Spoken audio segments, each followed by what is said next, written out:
नमस्कार, स्वागत है आपका हमारी कहानी में। अमृता अपने पुराने मोबाइल पर कांपते हुए हाथों से टाइप कर रही है।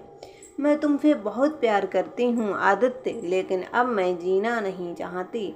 मैं अब पवित्र नहीं रही, पवित्रता भी तो नहीं रह सकती। मेरी अंतर आत्मा मर चुकी है। मैं बस जिंदा लाश बनकर रह गई हूँ। जैसे तुम मुझसे मिले थे वैसा कुछ नहीं रहा। सब बदल गया है इन 4 सालों में। तुम मेरे सबसे अच्छे दोस्त थे। मैं जानती हूँ कि तुम मुझसे प्यार करते थे। मैं भी तुमसे बहुत प्यार करती थी, पर हम कभी एक नहीं हो पाते। माँ के तलाक के बाद और पिताजी के गुजर जाने के बाद एक दादाजी और मेरी छोटी बहन अर्चना ही बची थी। मैं बहुत डर गई थी। दादाजी पूरे टूट गए थे। मैं तुमसे अपने दिल की बात कह देना चाहती थी, पर सॉरी नहीं कह सकी मेरी जान। आज लगता है मेरा बचना मुश्किल है, इसीलिए मैं अपने दिल की बात कह देना चाहती हूँ, ताकि मरने के बाद कोई गिला शिकवा ना रह जाए। I love you Aditya, I love you so much. Send करती है। सुबह के 7 बजे आदित्य का फ़ोन बज रहा है। हेलो हेलो भाई, बोल इतनी सुबह क्यों कॉल किया है? सुशील आदित्य का छोटा भाई। भाई 6 महीने से कहाँ हो पता नहीं चलता। कौन सा काम करते हो ये भी पता नहीं चलता। महीने भर हो जाते हैं घर पे कॉल किए। माँ कितना परेशान होती है पता है कुछ? चल यार, सुबह सुबह बकवास मत कर। बात क्या है बता। भाई किसी अमृता का मैसेज आया है आपके पुराने मोबाइल पर। आदित्य बेड से उछल पड़ता है। क्या बोला? फिर से बोल, किसका मैसेज आया है? भाई अमृता सिंह का मैसेज है। ऐसा कर, जो भी मैसेज आया है तू मुझे वो फॉरवर्ड कर जल्दी से। हाँ भाई, मैंने फॉरवर्ड कर दिया है। हाँ, मैं कॉलेज के लिए लेट हो रहा हूँ। चलो भाई, मैं चलता हूँ। आदित्य की आंखों से आंसू बहने लगे, रुकने का नाम नहीं ले रहे थे। बस वो अमृता के लिए मैसेज को पढ़ रोए जा रहा था। आज कितने दिन बाद वो रोया था। वो इतना तो अपने पिताजी की मौत पे भी नहीं रोया था। आदित्य जल्दी से अपनी पुरानी डायरी निकालकर अमृता का मोबाइल नंबर खोजने लगता है। उसके हाथ कांप रहे थे, आंखों से आंसू झरझर बह रहे थे। आदित्य बस हड़बड़ा रहा था। अमृता अमृता से लड़ जाता था। तुम्हारे लिए ऐसा क्यों किया? मेरे साथ क्या हो गया तुमको बेबी माई लव? हाँ, ये रहा अमृता का मोबाइल नंबर। रिंग जाती है। हेलो, कौन बोल रहा है? हेलो अमृता, कैसी हो? तुम्हें क्या हो गया है? भाई साहब, कौन हो? किससे बात करना है आपको? मुझे अमृता से बात करना है। कहाँ है वो तो बताओ। अरे भाई साहब, कहाँ फ़ोन लगाया है? यहाँ कोई अमृता नहीं रहती। भाई ने नंबर कहाँ लग गया है? अरे भाई, रॉन्ग नंबर है। टू कट करके फ़ोन कट जाता है। आदित्य ने अपना सर पकड़ लिया। को कहीं कुछ हो तो नहीं गया? हाँ, अमृता ने शादी के बाद अपना नंबर बदल दिया होगा। पर वो मैसेज? हाँ, अमृता ने अपना नंबर बदला, मैंने तो नहीं। घर पर फ़ोन किया। हेलो माँ, मेरे मोबाइल पर एक मैसेज आया है जिसमें अमृता लिखा है। वो नंबर मुझे बताओ। बेटा क्या हुआ? परेशान लग रहा है। ये वही अमृता है क्या? आप नंबर दो, बस मैं सब बाद में बताता हूँ। हे भगवान, ये लड़का पागल हो गया है। जिसका नाम 4 साल से नहीं लिया, अचानक क्या हो गया है इसको? खैर लिख माँ, ओके, बाद में बात करता हूँ। सुन तो लो, एक बात है, एक अच्छा सा रिश्ता आया है। लड़की बहुत पढ़ी लिखी है, रूपवती है, गुणवती भी है। माँ, मैंने कहा ना, मुझे नहीं करनी शादी। बस आप एक ही राग क्यों अलापती हो ना। अच्छा बाबा, मत कर, गुस्सा काय होता है? माँ हूँ इसीलिए सोचती हूँ। कि मेरे जीते जी मेरे बेटे का घर बस जाए, मैं भी अपने बहू से सेवा करवा लूं, पोता पोती के साथ थोड़ा खेल लूं, पर तू तो शादी का नाम सुनकर ही नांग की तरह फुफकारता है। ये सब उस कर्मजली अमृता की वजह से है, मर भी नहीं जाती चुड़ैल, मन में बड़बड़ाते हुए। अच्छा चल रख, सब्जी जल रही है, बाय बेटा। बाय माँ। जल्दी से नंबर मिलाते हुए स्विच ऑफ आ रहा था। आदित्य का दिल बैठा जा रहा था। समझ में नहीं आ रहा था कि क्या करे। घर जाना ही ठीक रहेगा, पर ये जॉब भी ना अमृता के बिना नहीं मरा, पर इसमें जरूर एक दिन जान से जाऊंगा। खैर पत्नी सेवा ना हुई तो देश सेवा ही सही। आदित्य ने एक नंबर लगाया। हाँ जान, तुम दूसरे नंबर पे कॉल करो। तभी दूसरे फोन की घंटी बजती है। वो मोटोरोला का कोई अलग नंबर फोन था। फोन उठाते ही उधर से रहीमन, पानी राखिए, बिन पानी सब फोन। आदित्य कबीरा खड़ा बाजार में, सबकी मांगे खैर, आप आगे बढ़ सकते हैं सर डेविल। जान, मुझे अर्जेंट घर जाना है, कुछ बहुत ज़रूरी काम है। वैसे भी ये मिशन लगभग पूरा हो गया है, बाकी का बचा काम वो तुम अच्छे से हैंडल करो सकते हो। तुम हेडक्वार्टर में मिशन रिपोर्ट सबमिट कर देना, बाकी मैं सब देख लूँगा। हाँ सर, मैं देख लूँगा, पर आप मुझे रिपोर्ट भेज दीजिएगा। और थैंक्स सर, आपके बिना ये सब कर पाना हमारी टीम के लिए संभव नहीं था। आप सच में एक अच्छे लीडर हैं। You are great sir. Okay, बहुत हो गया, मैं फ़ोन रखता हूँ और तुम्हें रिपोर्ट मिल जाएगी। बाय। तब तक दरवाज़ा बजा। कौन सर? वेटर। आदित्य ने डोर होल से देखा तो वेटर ही था। 2 मिनट रुको। अपना सामान छिपाकर अपनी गन को हाथ में लेकर कमर के पीछे करके दरवाज़ा खोला। सर, बड़ी देर लगा दी। भाई कपड़े पहन रहा था। रात को बिना कपड़े के सोने की आदत जो है। भाई चाय गर्म तो है ना? है ना सर, एकदम गर्म और कड़क चाय।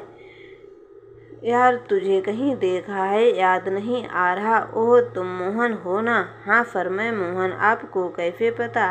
भाई, तेरी ड्रेस पे लिखा है। कहीं नहीं देखा, मजाक कर रहा हूँ।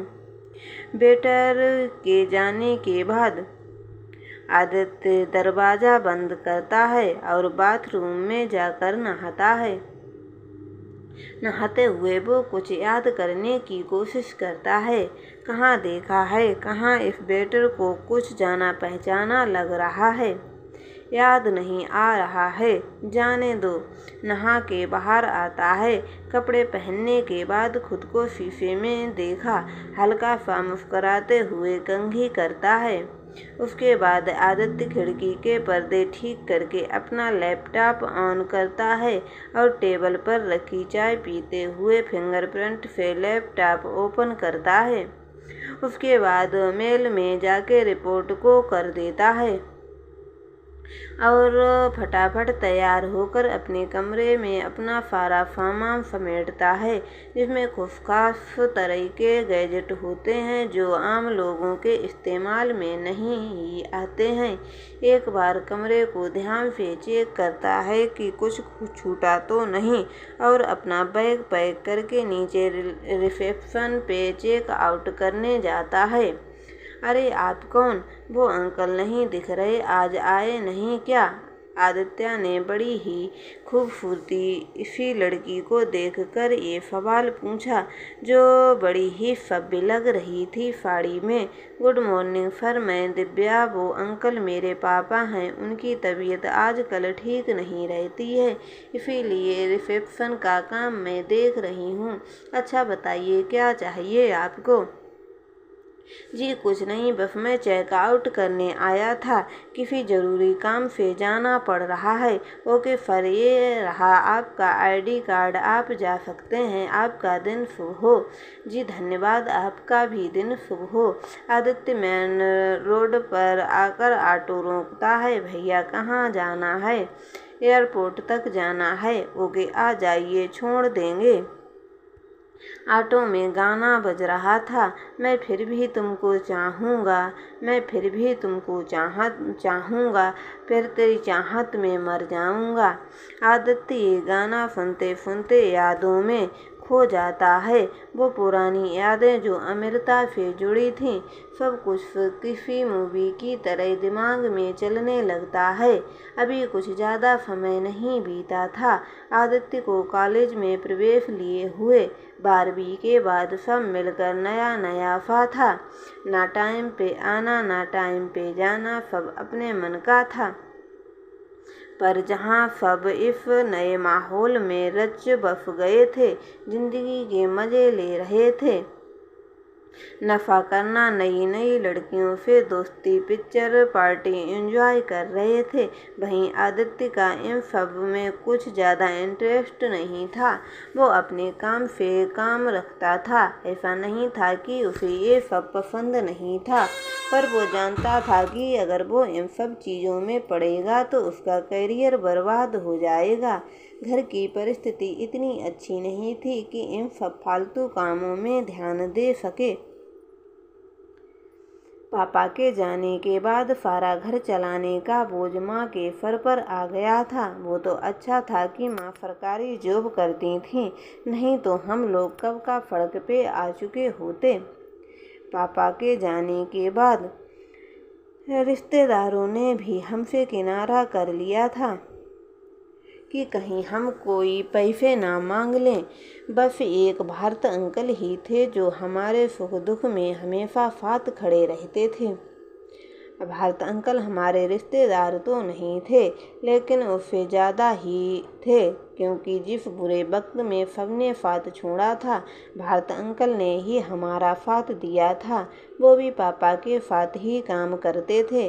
पापा से पूछने पर पापा कहते थे कि सरकारी काम करते हैं, इससे आगे कभी कुछ नहीं बताया।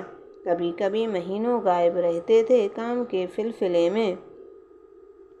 ना फोन ना कोई खबर। शायद माँ को भी नहीं पता था कि पापा करते क्या हैं, या पता था मैं नहीं जानता था। और एक दिन खबर नहीं, पापा आए लकड़ी के बॉक्स के बंद होकर। पापा नहीं रहे, ये सुनकर मेरे आंसू रुक नहीं रहे थे। माँ का तो रो रो कर बुरा हाल था। होश में आती फिर बेहोश हो जाती थी। किसी तरह सबने मिलकर मेरे पापा का अंतिम संस्कार किया। मैंने अपने ही हाथों से अपने पापा को मुखाग्नि दी, फिर भी वो कुछ नहीं बोले। वो मृत्युशैया पर सुकून से लेटे रहे और मैं वहीं रेत पर बैठकर उनको जलते हुए देखता रहा। आंसू अब सूख चुके थे, शायद अब इन आँखों में आंसू नहीं बचे थे जो बहते। रात हो चुकी थी, पता नहीं सब लोग एक एक करके जा चुके थे। मैं वहीं पे बैठा था। पापा अब राख बन चुके थे। मेरे साथ भारत अंकल ही थे। शायद वो भी अंदर से बड़ा दुखी थे। आप लोग पापा की चिता से राख उठाने गए, जो कि गंगा जी में प्रवाहित करनी थी। तो राख में एक चीज़ और थी, उसमें से लाल रंग की रोशनी निकल रही थी। मैं अभिंचित हो गया था, ये क्या है? पर भारत अंकल ने उस छोटी सी चीज़ को उठाकर एक बॉक्स में रख लिया और बोले, वक्त आने पर सब बताएंगे। समय बीतता गया। अब सब काफ़ी हद तक ठीक हो चुका था, पर माँ अब वैसी नहीं रह गई थी जैसी थी। चेहरे पर कुछ भाव भी बाकी नहीं थे, ना खुशी के ना गम के। बस पापा के जाने के बाद जिंदगी कट रही थी। आदित्य पढ़ने में बहुत अच्छा था। वो सीधा सादा जीवन जीना पसंद करता था, पर ऐसा नहीं था कि वो एकदम लल्लू लाल का स्मार्ट था। बॉडी भी एक्सरसाइज करने की वजह से गठीली हो गई थी, लेकिन वो बस अपने में खोया रहता था, खुश रहता था। एक दिन जब आदित्य कॉलेज जा रहा था, तब कुछ लड़के सड़क पे लड़कियों को छेड़ रहे थे जो आदित्य के ही क्लास के थे, बस उसके टाइप के नहीं थे।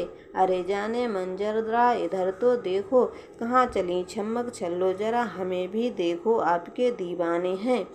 उसमें से एक लड़के ने एक लड़की का दुपट्टा खींच लिया। लड़की वहीं रोने लगी। उस पर गंदे गंदे कमेंट कर रहे थे। तभी एक लड़की कहीं से आती और एक खींच कर तमाचा लगाती है। शर्म नहीं आती ऐसी हरकत करते हुए? बदतमीज।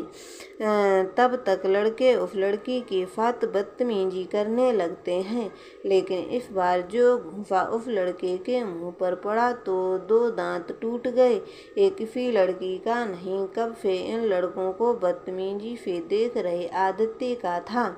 2 और लड़के आदित्य से भिड़ गए, लेकिन कुछ ही पलों में वो दोनों भी सड़क पर मार खाने के बाद कराहे उठे नजर आए। एक लड़का बोला, आदित्य तूने बीच में आके अच्छा नहीं किया, ये बहुत बुरा हुआ, मैं छोड़ूंगा नहीं तुझे। तू जानता नहीं मेरा बाप कौन है, देख लूंगा मैं तेरे को, तूने विनय ठाकुर से पंगा लिया है, बर्बाद कर दूंगा तुझे। और लड़की, तूने मुझे थप्पड़ मारा, अच्छा नहीं किया, मैं देख लूंगा तेरे को भी। चल जा, और पिटेगा क्या? हाँ, भाग यहाँ से, आया बड़ा बाप को नहीं जानता, जानता है क्या कौन है तेरा बाप? तीनों लड़के लंगड़ाते हुए धमकी देते हुए चले गए। हेलो, मेरा नाम अमृता सिंह है, हाथ आगे करते हुए। मेरा नाम आदित्य मिश्रा है। दोनों सड़क पर चलते हुए बात करते हैं। आप कैसे इन चक्करों में फंस गईं? अरे नहीं, मैं तो सीधे रास्ते से कॉलेज जा रही थी। लड़कियों को छेड़ता देख मुझसे रहा नहीं गया, इसीलिए मैंने भी एक थप्पड़ जड़ दिया। और आप क्यों आ गए? मुझसे आपके साथ की जा रही बदतमीजी देखी नहीं गई, इसीलिए मैंने सबको थप्पड़ जड़ दिए। इतना कहकर दोनों हंसने लगे। अमृता जी, वैसे कॉलेज में कभी देखा नहीं, नई आई हैं क्या आप? क्या आदित्य जी, हम नए नहीं हैं, 2 महीने हो चुके हैं। आप पढ़ाई से मन हटाकर आसपास देखेंगे तो दिखेगा, हमेशा बस किताबों में ही सर्च खपाते हैं। वैसे आपको एक बात पता है मिश्रा जी, कॉलेज की सारी लड़कियां आप पर मरती हैं, आप हो ही इतने हैंडसम। क्या बात करती हैं, मुझे तो कुछ पता ही नहीं मेरे पीठ पीछे क्या चल रहा है। हाँ, ये सच है। दोनों हंसने लगते हैं और कॉलेज पहुंच जाते हैं अपनी अपनी क्लास में। तो दोस्तों, आपको हमारी ये कहानी कैसी लगी हमें कमेंट में ज़रूर बताएं एवं हमारे चैनल को सब्सक्राइब ज़रूर करें। धन्यवाद।